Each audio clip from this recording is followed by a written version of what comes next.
Hi, everybody. This is Israel again. Welcome. I am actually going to do something a little bit different. We're going to talk about orientation and mobility today.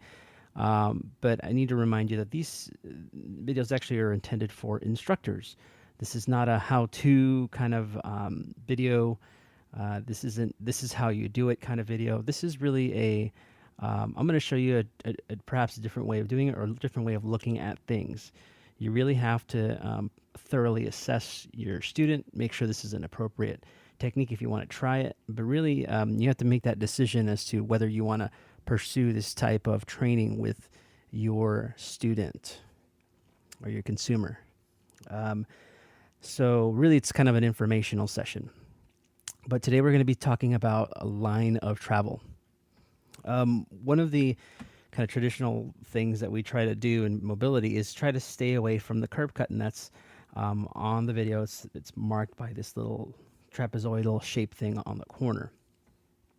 And as we approach the corner, we kind of train our people to, if you find yourself in the curb cut, it's easy to feel. Either have truncated domes, they have those little ridges, which are harder to feel, but they can find the blended portion down at the bottom.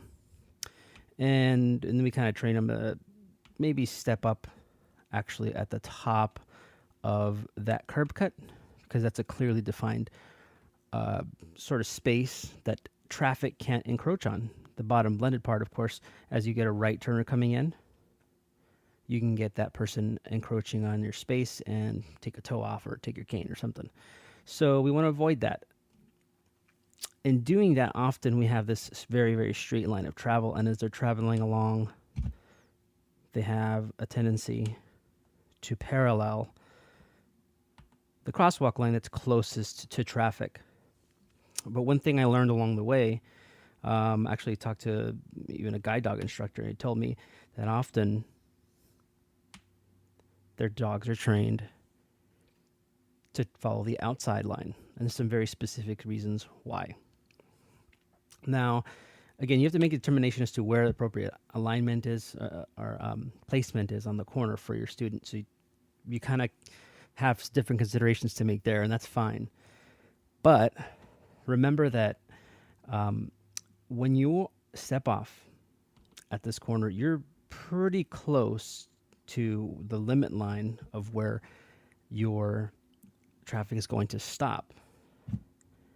And if you want to keep safe, you kind of actually do want to stay away from that. And there comes a challenge, because you don't want to be in the curb cut, but you want to be further away from traffic. So you can, dare I say, teach the person to take the curb cut and take a step or two back. Can align further on the opposite side, as long as they have a good either visual alignment or a good auditory alignment and can find the other corner. Or use the traditional placement at the top of the curb cut and take the line of travel and correct across the street. But I want to go back for just a second. The reason this is so important is because of the distance you are from traffic. But one situation I find myself often in is that, let's say the second lane of traffic next to the right turner closest to you is often going to be a truck or a large SUV or something like that. If that happens, the right turner has a tendency to want to encroach, because of course this right turner, being a visual driver, wants to check for traffic opposing him. And by doing that, he's already encroaching into the crosswalk and can often block you as a pedestrian. They're often not paying attention to pedestrians. They're paying more attention to traffic coming along the street here. So you have to be in a pretty good position if you ever find yourself where there is a large truck or SUV and that right turner coming on the other side of it. And this is especially true if you find yourself on the other side, because if I'm traveling this way, and let's say I'm right in front of that truck, the right turner just past that truck does not get an opportunity to see me and often will encroach on my path. So the safest line of travel, I think, that I've seen is to take the line of travel that's closest to the center of the intersection, because angle of sight, that right turner will see you from further away instead of being hidden back, tucked away back here, and being seen just a few feet away. You give yourself a good 10, 15 feet, at least, from being in this position. And even if you are here and the right turner sees, they still have a lot more braking distance and give you a lot more safety cushion. So I actually think that this may be a good line of travel for some people. Again, for some people, but a lot of considerations to make. You have to have someone that corrects themselves if you're talking about traditional placement and using this new sort of alignment where you're traveling the top. So, considerations. If you have somebody crossing, adjusting that line, and then coming back in, that's got to be an awesome traveler to do that.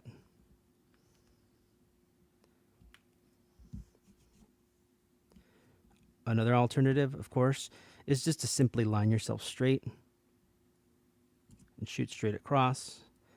You still give yourself some cushion, but you're not hugging that line.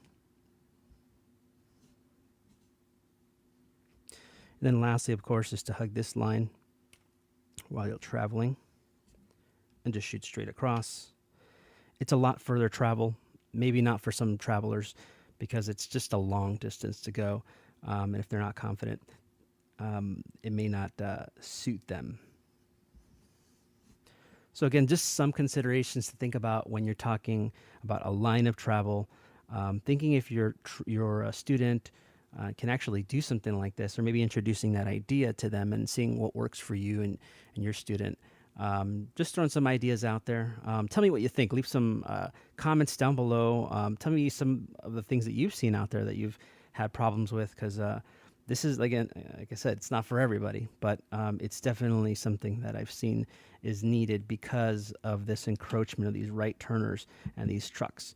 And one of the great things that I've been seeing is a lot of municipal bus drivers will actually stop way back here and give a good 10 feet of visibility for those right turners so that they don't have to encroach. I'm not sure if it's a California thing or, but I've seen them down here in San Diego, LA, Orange County. They all are pulling back so to allow for that right turner to see the cross traffic. And I think that's great.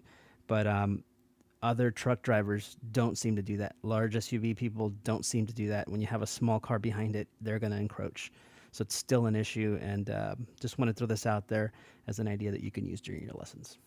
Thanks a lot. Again, leave comments. I appreciate it. Any feedback or any sort of other alternatives to this that you might see. Thanks a lot.